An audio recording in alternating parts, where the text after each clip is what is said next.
বন্ধুগণ, বাঁচতে হলে জানতে হবে, কেননা সুস্থই সকল সুখের মূল। সুতরাং সুস্থতার জন্য কখন কি খাবার খেতে হয় এবং কোন খাবারের কোন গুণ আছে সেটা জেনে নিলে আমাদেরকে বেঁচে থাকতে সহায়তা করবে। কেননা আমাদের কোনো রোগ ব্যাধি হলে আমরা কোন খাবারটা খেলে আমাদের কি উপকার হবে তা আমরা জানতে পারব।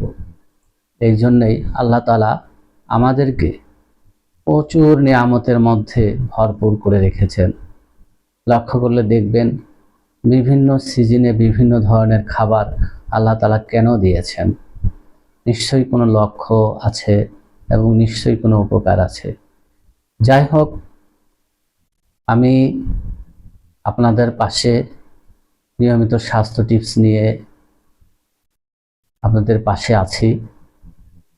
আমার এই স্বাস্থ্য বার্তা আপনাদের যদি কোনো উপকারে আসে তবে অবশ্যই আমার এই পেজটিকে লাইক, শেয়ার, কমেন্ট করবেন। আজকে ইনশাল্লাহ আমরা এলাচ, তার কি কি গুণ এবং কিভাবে খেতে হয়, খেলে কি উপকার হয় তা আমরা জানব। চলুন জেনে নেওয়া যাক।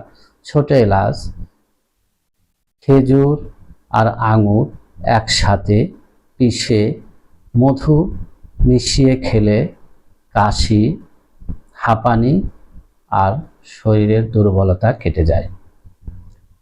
1 বা 2 গ্রাম এলাচ গুঁড়া ডালিমের রসের সঙ্গে মিশিয়ে খেলে বমি বমি ভাব দূর হয়ে যায়।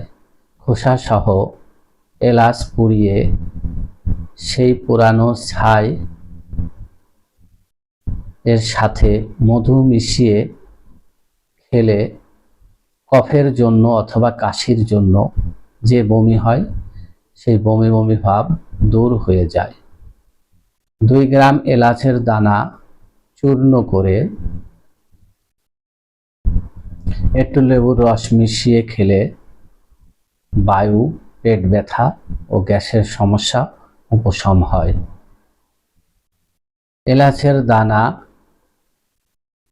আর পিপুল সমপরিমাণ নিয়ে মিশে খেলে